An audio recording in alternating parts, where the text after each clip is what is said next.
Comienza este pasaje diciendo que Jesús fue a la región de Cesarea de Filipo. Cesarea de Filipo está al norte de Israel, está en la altura del Golán, está cerca de la frontera con el Líbano. En la Biblia hay dos Cesareas, Cesarea de Filipo y la Cesarea marítima, la que está al lado del mar Mediterráneo. Y si no se ponen celosos conmigo, los que fuimos a Israel, comimos en un restaurante pegadito al mar Mediterráneo en Cesarea. O sea que tengo recuerdos bonitos de lo que Dios en una oportunidad nos concedió poder ir y viajar allá. Digo esto y no molesto a nadie, ¿verdad? Es un gozo poder compartir estas cosas. Dice, preguntó a sus discípulos, estando en Cesarea de Filipo, le preguntó a sus discípulos, ¿quién dicen los hombres que es el Hijo del Hombre? ¿Sabe que hay una, no sé si decirlo como dicho, como refrán o como algo parecido, cuando algunos dicen, o sea, algo que muy comúnmente decimos a veces, a mí no me importa lo que la gente piense de mí. El Señor está preguntando qué dice la gente acerca de mí. Y esto creo que cualquiera de nosotros algún momento hemos dicho, a mí no me importa lo que la gente dice de mí. Sin embargo, al Señor le importó en ese momento qué decía la gente acerca de Él. En una ocasión, y digo esto para que puedan entender el testimonio. En una ocasión, una iglesia que estuvo aquí cerquita en el mismo shopping, los servicios que ellos tenían, cuando finalizaban los servicios, comenzaban a darle vuelta a todo el edificio. No sé si los que están aquí se recordarán se recuerdan de esto. Entonces, algunos hermanos saludaban y notaban que no saludaban, o sea, no respondían al saludo. Y una hermana me dijo, hay algo extraño, algo está sucediendo, algo extraño. Porque no quieren saludar y simplemente caminan como si fueran soldados, dándole la vuelta al shopping y decían algunas palabras. Entonces yo salí afuera al otro día, cuando hubo servicio, y estaban caminando, y tomé de la mano a una hermanita que más o menos la había saludado anteriormente, y le pregunté, ¿qué sucede? Que yo veo que ustedes no quieren saludar a los hermanos de la iglesia. Y entonces ella dijo y se confesó y dijo, nuestro pastor quiere que nosotros le demos las 7 vueltas a Jericó, y Jericó es Ebenezer para que Ebenezer se caiga. Y yo dije, a veces es bueno saber lo que la gente piensa de ti. Mira lo que estaba pensando de nosotros, de que somos como Jericó y que tiene que caer al suelo. Y estamos hablando de que esto pasó como 10 años, o sea que todavía Dios sostiene a Ebenezer. ¿Cuántos alaban a Dios? ¿Cuántos creen que Dios te sustenta, que te sostiene de la mano y te dice que no temas? Y yo dije, esto tengo que hacer algo para cambiar el concepto, porque es feo, es algo que no tiene forma de razonar, de que un pastor, un hermano, que estamos en el mismo evangelio, en el mismo equipo, en el mismo ejército, y que estemos con ese tipo de manifestación, de rechazo. ¿Qué fue lo que hicimos? ¿Qué fue lo malo? ¿Qué disgustó al pastor? Y resulta ser que él decía que nosotros le cogíamos los parqueos. Dígole, esto es una lucha de muchos años. La iglesia cumple 31 años ahora en el aniversario y hemos tenido problemas muy serios con los parqueos. Dígole a la hermana, ¿qué necesita tu pastor? ¿Hay algo que él ha dicho que necesita? Y entonces me dijo la hermana, él está orando en estos días porque no pueden pagar la renta. No tienen suficiente dinero para la renta. Ahora, no convoqué una asamblea ni pregunté a los diáconos lo que iba a hacer, sino que algo me nació y dije, ¿cuánto se paga ahí? Me dijeron tanto. Hice un cheque y se lo di a la hermana y dije, entrégaselo, no diga quién es, entrégaselo como que alguien se lo ofrenda y se lo regala. Bueno, eso no pudo ocultarlo. Él llegó a saber de que fue la iglesia Ebenezer el que le pagó la renta. A partir de ese momento, el pastor de Ebenezer era el mejor pastor de Miami. O sea que a mí sí me importa qué dice la gente de mí. Inclusive le pudiera preguntar a ustedes, ¿y ustedes qué dicen de mí? Porque es la segunda parte. Y yo ahí no quisiera ni meterme. Así que no le voy a preguntar a ninguno de ustedes qué piensa acerca de mí. ¿Cuántos alaban a Dios? Sigo leyendo, ya lo leímos, pero dice, y ellos dijeron, unos que tú eres Juan el Bautista, otros de que tú eres Elías, otros de que tú eres Jeremías, o tal vez alguno de los profetas. Y entonces le dice, ¿y ustedes? O sea, ya no es a la gente, alabado sea el Señor, ¿qué piensan ustedes de mí? Permíteme hacer un regalito, esto muchas veces lo dije en el seminario. Cuando yo, por ejemplo, hago una interpretación o saco algo que muchas veces no lo he oído comentar. Por ejemplo, si alguien fuera nuevo y lleva poco tiempo en el Evangelio y escuchar cuando dice, ¿quién dicen los hombres que es el Hijo del Hombre? ¿Qué dicen los hombres de qué es el Hijo del Hombre?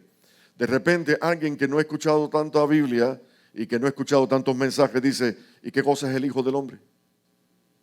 No sé si me explico. Es posible que alguno de ustedes diga, ¿a qué se refiere cuando dice, qué dicen los hombres de qué es el Hijo del Hombre? ¿El Hijo del Hombre quién es? Si ustedes van, esto yo no creo, si ustedes van a Mateo, perdón, vamos al libro de Daniel. Vemos que Daniel en el capítulo 7 tuvo una visión.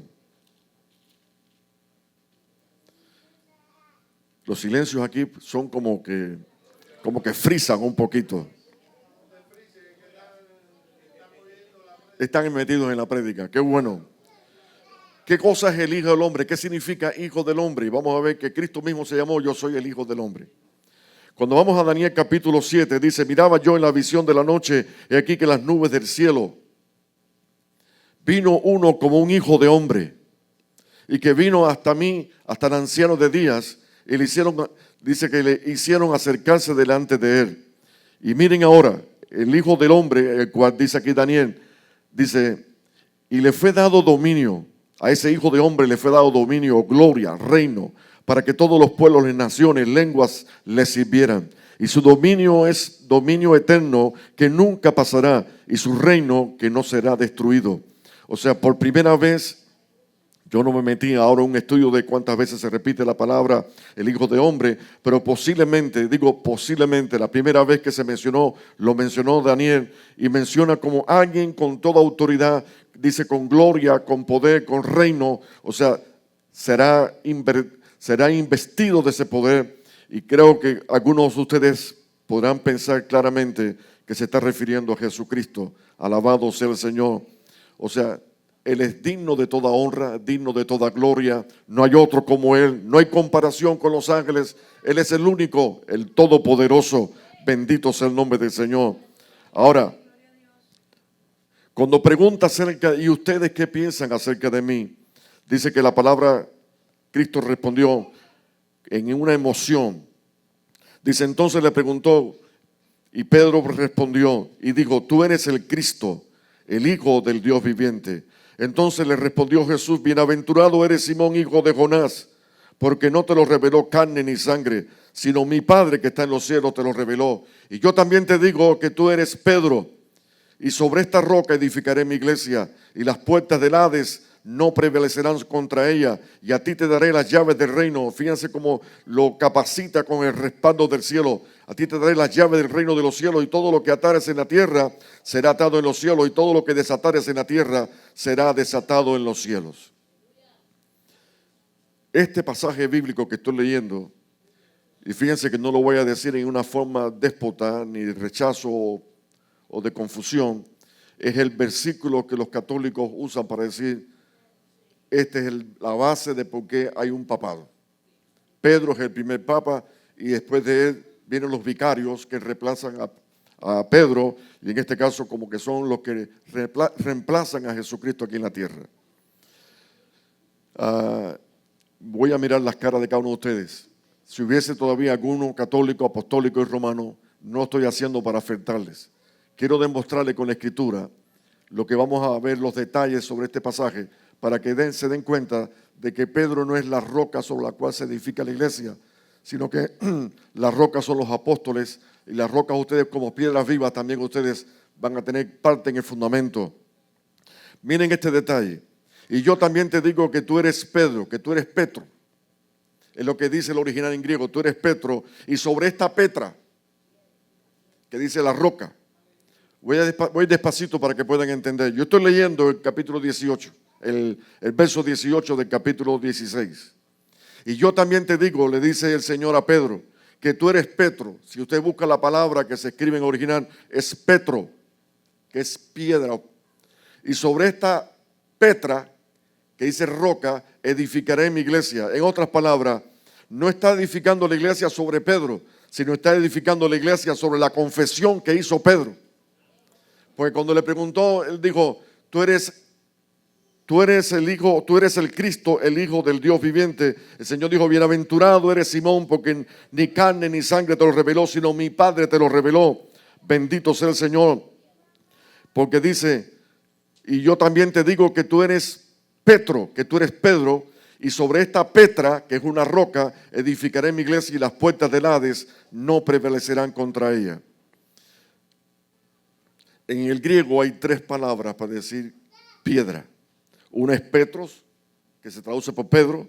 La otra es Petra, que es una roca. Y la otra es Lisón, que vamos a mencionar después más adelante, que también es roca y roca angular donde se pone el cimiento de los edificios. O sea, el Señor está diciéndole, no sobre ti, Pedro, sino sobre la confesión que tú hiciste de que yo soy el Cristo, el Hijo del Dios viviente. Sobre esa fe voy a fundamentar la iglesia. Y todavía estamos pensando de que no existe una base diferente. Si vamos a Pedro, el mismo Pedro reconoce de que él no es la roca sobre la cual es edificada la iglesia, sino que es Cristo mismo sobre quien se edificará la iglesia. Primera carta de Pedro, capítulo 2, verso número 4. Dice, acercándonos a Él, ¿quién es Él? Cristo. Acercándonos a Cristo, piedra viva, desechada ciertamente por los hombres, mas para Dios es escogida y es preciosa. Repito, acercándonos a Él, acercándonos a Cristo, a la piedra viva desechada ciertamente, porque Cristo fue desechado por los hombres. Si ustedes leen, por ejemplo, el Salmo 118, dice, la piedra que desecharon los edificadores ha venido a ser cabeza del ángulo. Bendito sea el nombre del Señor. Mucho antes de que Pedro naciera, ya Dios había escogido quién sería esa piedra sobre la cual se edificaría su iglesia. Por ejemplo, Isaías 28:16 dice, aquí yo he puesto en Sión por fundamento una piedra probada, angular, preciosa, de cimiento estable. Pablo también habla al respecto en 2 ocasiones y dice en Efesios capítulo 2, versos 20 al 21, edificado sobre el fundamento de los apóstoles. Y fíjense que aparece apóstoles en plural, no en singular, no como Pedro, sino todos los apóstoles. Y dice, y sobre el fundamento de los profetas, como que incluye el antiguo y el nuevo pacto, siendo la principal piedra del ángulo Jesucristo mismo. El apóstol Pablo también en 1 Corintios capítulo 3, versos 10 al 11, tal vez voy un poquito rápido, dice así la palabra. El apóstol también escribió al respecto, conforme a la gracia de Dios que me ha sido concedida, como perito y arquitecto, yo puse el fundamento y otro edifica encima, pero cada uno mire cómo se edifica, porque nadie puede poner otro fundamento que el que está puesto, el cual es Jesucristo. O sea, no tenemos duda de ningún tipo de que Cristo es la roca del fundamento sobre la cual se edificará la iglesia. Alabado sea el nombre del Señor. Yo no creo que sobre un hombre tan frágil, tan endeble, el Señor haya pretendido decir que va a fundamentar la iglesia o va a levantar la iglesia. Muchos de ustedes conocen, y vamos a verlo con la misma escritura, que no solamente a Pedro, fíjense lo que estoy diciendo, no solamente a Pedro, el Señor le dijo que a ti te daré las llaves de los cielos para que todo lo que atares aquí en la tierra sea desatado en los cielos y para que todo lo que atares aquí en la tierra sería desatado en los cielos, sino que también se lo dice al resto de los apóstoles. Un poquito más adelante, leíamos en el capítulo 16, ahora vamos a leer en el capítulo 18 de Mateo, lo que dice el Señor con respecto a lo que atares en la tierra será desatado o atado en los cielos. O sea, como que hay un respaldo del cielo sobre la obra aquí del Evangelio de los siervos del Señor. Dice aquí para que vean que no es solamente a Pedro. Capítulo 18, verso 18. De cierto os digo que todo lo que atéis en la tierra será atado en los cielos, y todo lo que desatéis en la tierra será desatado en los cielos. Lo mismo que le dijo a Pedro, se lo está diciendo ahora a todos los demás discípulos. Y si vamos al Evangelio de Juan, capítulo 20, después de Cristo resucitado, vamos a encontrar que Él mismo dice, Y habiendo dicho esto, Juan capítulo 20, verso 22, habiendo dicho esto, sopló y les dijo, recibid el Espíritu Santo, a quienes remitieren los pecados, les son remitidos, y a quienes los retuvieres, les son retenidos. O sea, la iglesia, los apóstoles, tenían la potestad, la misma que el Señor le mostró cuando dice sobre esta iglesia o sobre este fundamento, edificaré mi iglesia. Bendito sea el nombre del Señor. Vamos a ver algunos pasajes bíblicos donde Pedro no es tan fuerte, ni es tampoco tan recomendable como el fundamento de la iglesia. Y vuelvo a repetir, si algún hermano me está viendo por la línea, algún católico, alguien que todavía cree que lo que estoy diciendo no puede ser, vamos a la Escritura y miremos paso a paso cada pasaje de la palabra. Por ejemplo, cuando el Señor resucitó, y déjenme mostrarles algo, hay una parábola que le llaman los labradores malvados, donde habla de un padre de familia, un hombre que plantó una viña y la cercó con vallado y cavó en ella un lagar. Y dice, y se la dio a unos labradores para que la trabajaran. Y cuando llegó el tiempo del fruto, él mandó a sus discípulos para que recogiera del fruto del trabajo, mas ellos dice que le golpearon, les maltrataron y los mataron. Y envió de nuevo otro grupo de siervos, más lo que los primeros hicieron con ellos exactamente de la misma manera. Finalmente les dijo su hijo, envío a su hijo, o le enviaré a mi hijo, diciendo, tendrán respeto de mi hijo. Y dice, cuando vieron a Jesús, en este caso cuando vieron el hijo, dice, este es el heredero, venid, matémosle, apoderémonos de su heredad. Y cuando venga pues el Señor de las viñas, ¿qué hará a aquellos labradores malvados? Y le dijeron los fariseos, a los malos destruirá sin misericordia, y arrebatará su viña o le arrendará, su viña a otros labradores que le paguen el fruto en su tiempo. Y Jesús les dijo, ¿nunca leísteis en las Escrituras la piedra que desecharon los edificadores ha venido a ser cabeza del ángulo? Y el Señor ha hecho esto, y es cosa maravillosa a nuestros ojos. Por tanto os digo que el reino de Dios será quitado de vosotros y será dado a la gente que produzca los frutos de él. Y dice este versículo, el 44, el que cayere sobre esta piedra será quebrantado, pero sobre quien cayera la piedra, dice, será desmenuzado. O sea, Cristo no es un juego, de ninguna manera. Vemos entonces que Pedro, después que Cristo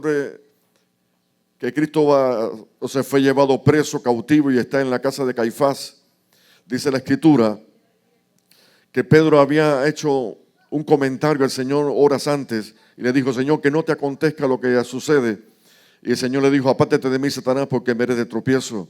Y él le dijo, yo estoy dispuesto a morir por ti si fuera necesario. Y el Señor le dijo,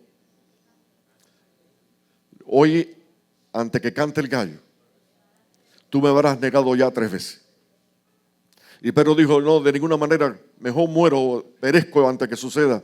Y ustedes saben perfectamente que esa misma noche, antes de que amaneciera, el gallo cantó 3 veces.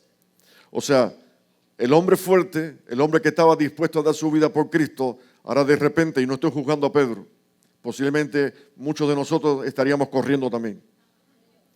Hay un detalle interesante. Si se fijan, al pie de la cruz no estaban los discípulos, solamente estaba uno, el más jovencito, Juan. Y la razón de que Juan estaba allí es porque la ley lo amparaba y lo cuidaba de que no fuera crucificado, porque no podía ser de la edad de Juan para ser crucificado. Y las demás eran mujeres que tampoco se crucificaban, mujeres para ese momento, para ese específico momento. Los demás, todos corrían el riesgo que si los cogían allí al pie de la cruz también los crucificaban. O sea, estamos hablando de que no es que sean cobardes, no es que sean miedosos, sino que no era fácil, porque había que pagar con la propia vida de uno.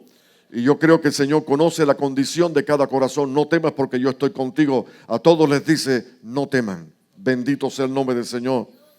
También vemos que el apóstol Pedro no estaba muy convencido o no estaba totalmente todavía afirmado el fundamento de él sobre el evangelio a los gentiles. O sea, como que no estaba de acuerdo que le predicaran a los gentiles acerca del reino de los cielos. Y dice que hubo contiendas, hubo discusiones, pero cuando Pedro llegó a Antioquía de Siria, a la iglesia que fundó dos gentiles, o sea, que no fue fundada por judíos, que no tenían tropiezo ninguno con la gracia, dice la palabra que cuando llegó Pedro, cuando no venía nadie de Judea, él compartía con los hermanos, él comía de lo que servía a la mesa, o sea, comía de animales prohibidos por la ley, no había ningún problema en hacerlo, y Pedro estaba contento comiendo, compartiendo con los gentiles. Pero cuando vino el primero de los hermanos de Judea, dice que se abstenía, se separaba del grupo y entonces era judío, era consagrado a la ley, alabado sea el nombre del Señor. Y entonces Pedro, sin problema ninguno, pero dice que Pablo lo miró. El apóstol Pablo estaba allí. Y no hace falta que el apóstol Pablo esté aquí. Ni hace falta, lo único que hace falta es que Cristo esté en este lugar. Cuando Pablo lo vio, que andaba en una manera hipócrita, dice, delante de toda la iglesia, le gritó y le dijo, Pedro, como diciendo, tú no guardas ni, o sea, tú que para los gentiles eras como si fuese el apóstol de los gentiles, pero cuando llegan los de Judea te abstienes y te guardas y ya no compartes con los hermanos de los gentiles. Eso es hipocresía. Y los reprendió públicamente. O sea, yo pienso, ¿será Pedro la piedra fundamental del ángulo, una piedra especial? No sé si alguno de ustedes ha visto cuando se empieza una edificación. Lo primero que se logra o que se hace es buscar el fundamento. El cimiento tiene que ser firme, tiene que resistir. La piedra de ángulo es una piedra que se usaba para poner las esquinas donde descansarían las paredes. Lo primero que se hacía era buscar la piedra del ángulo, la piedra preciosa, la piedra sobre la cual se edificaría, en este caso la iglesia, pero me estoy refiriendo a un edificio cualquiera. Cuando se ponía la piedra, habían ceremonias de alegría, donde se oraba, se cantaba, cuando se estaba poniendo la piedra de cimiento. Era costumbre en el pueblo de Israel alegrarse, hacer fiesta, orar, convocar asamblea cuando se ponía la piedra. La piedra era especialmente diseñada para el tamaño del edificio, para el peso que podía soportar. Y dice, o sea, se cuenta acerca de esto, que cuando se ponía la primera piedra angular, se corrían los cordeles, porque todas las demás paredes y las demás piedras tenían que ir por el nivel de esa piedra. Esa piedra determinaba el tamaño de la iglesia o el tamaño de la obra y determinaba también el fundamento de la obra. O sea, no era cualquier cosa. O sea, el pueblo de Israel conocía perfectamente cuando decía, yo como perito y arquitecto puse el fundamento, yo puse la piedra, pero mira a ver cada uno cómo edifica, porque cada cual va a edificar sobre esa piedra y dice, somos responsables por lo que enseñamos, por lo que predicamos. O sea, en este momento yo me hago responsable, los que predican aquí se hacen responsables por lo que predican creyendo de que esto es lo que realmente Dios determina para su iglesia. Nunca va a ser un hombre el fundamento de la iglesia, por muy grande que parezca, por muy elocuente que pareciera. Aquí han pasado, por la historia de Miami, han pasado algunos que creen que son las rocas. Aquí hubo uno que cuando yo llegué a este país comencé a escuchar la emisora de radio que hablaba acerca de que él era el otro apóstol Pablo. Yo soy el otro apóstol Pablo, el que reemplazo a Pablo aquí.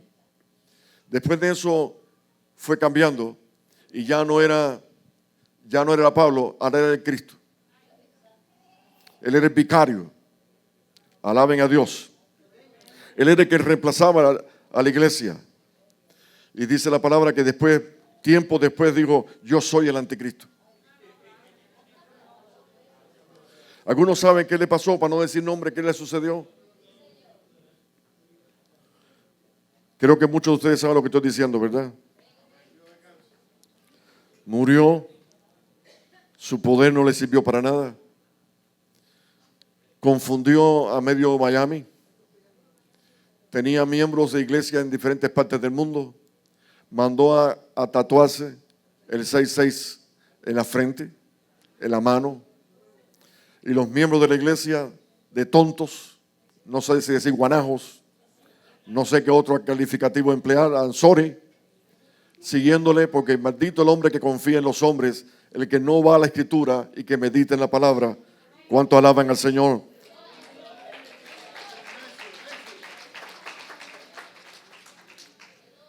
Y el fundamento los destruyó ellos.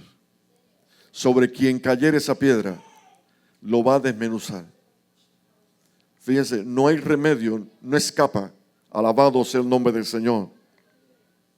Voy a leerles algo que tiene que ver con el papado. Fue un comentario que hice y me llamó la atención, me tuve que reír, porque yo entré en Google, porque yo no soy muy ducho en estas cosas, es que no me interesan, pero para poder compartir con la iglesia acerca del papado. Yo puse, por ejemplo, ¿el Vaticano es una ciudad? Me decía la respuesta, sí, es una ciudad. ¿El Vaticano tiene un ejército? Me pone, sí, tiene un ejército. Y me decía, 135 soldados con armas de fuego. Eran de la Guardia Suiza. Tiene 135 soldados. Déjeme leerle los que puse aquí. El Vaticano es una ciudad, le llaman la ciudad del Vaticano, con más de 1000 ciudadanos o miembros de esa familia.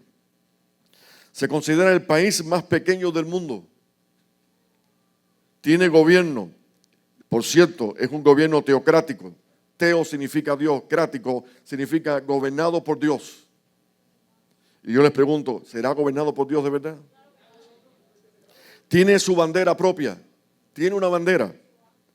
Su banco monetario, tiene embajadas, relaciones diplomáticas con otros países. Tiene su propio ejército, como acabo de decir. Y esto yo no lo sabía, una guardia suiza con 135 soldados equipados con armas de fuego. O sea, el lugar donde la gente pone su confianza, donde está fundamentado su fe. Alaba a Dios. Es así. ¿Alguien desea algo así parecido? Yo compartía con alguien que yo quiero mucho y decía, mi anhelo es conocer el Vaticano. Y yo no quería discutir con él porque yo sé el carácter que tiene. Y volvió a repetirme, mi anhelo, mi sueño es conocer el Vaticano. Y yo me quedé pensando, ese es el sueño que él tiene.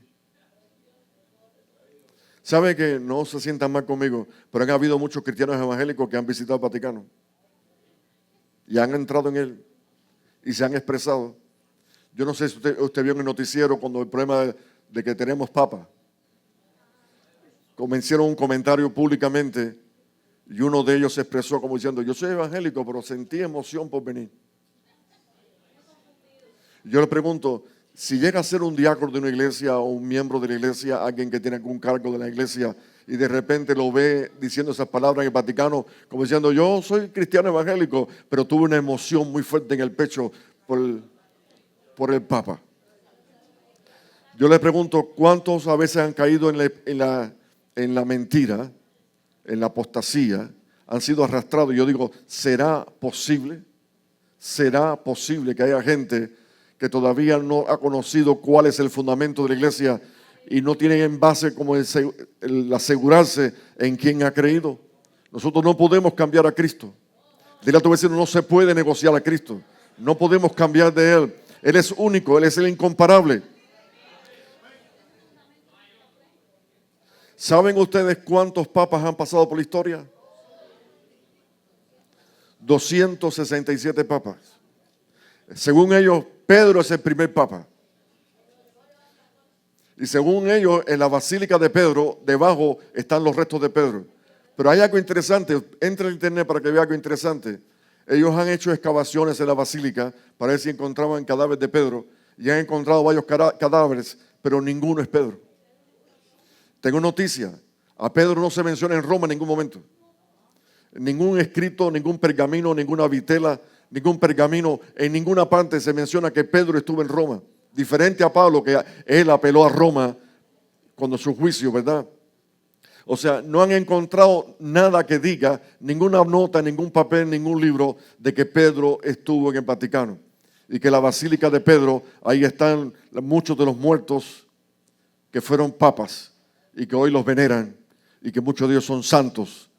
Y yo no dudo que de aquí a 2 o 3 días Francisco sea canonizado, porque la gente le están pidiendo a Francisco, hazme milagro, hazme esto, hazme aquel otro. Y entonces, si sucede algo, es un candidato para uno nuevo en la lista. ¿Y saben ustedes qué largo tiene la lista? Estamos hablando de más de 300 santos. Más de 300 santos, que vuelvo a repetir, que los tontos, que los guanajos, la adoran, le sirven, se postran delante de él y han cambiado el cimiento. Bendito sea el Señor. Mis hermanos, después que usted con ese cimiento ya no hay otra parte, no existe otra cosa. Después que usted cree en Cristo y ha conocido a Cristo, no hay espacio en tu corazón para ninguna imagen, para ningún ídolo, para ninguna otra cosa, sino que sea Jesucristo. No hay espacio. Cuando usted cree en Cristo, no hay espacio para desearle ningún daño a ningún hermano, porque amarás a tu prójimo como a ti mismo. O sea, no existe un espacio, no existe algo que podamos aprobar. Estamos convencidos de que en quién hemos creído. Esta iglesia, el fundamento no es un pastor, el fundamento no es un diácono, el fundamento es Cristo. Él es el dueño de la iglesia. Las veces que he entrado por esa puerta he dicho, Señor, el dueño de esta iglesia eres tú, porque yo estoy aquí y quizás mañana ya no estoy. Por eso últimamente le he dicho muy repetidas veces, le he dicho, Señor, si es tu voluntad, yo mañana voy a la iglesia. Si es tu voluntad, yo voy a predicar tu palabra. Si es tu voluntad, le voy a exponer esta clase de estudio para que vean con la misma escritura de que el fundamento no es un hombre. El fundamento es el Hijo del Hombre. Aquel que le fue otorgado gloria, majestad, poder. O sea, no hay otro como Él. Bendito sea el Señor. ¿Sabe?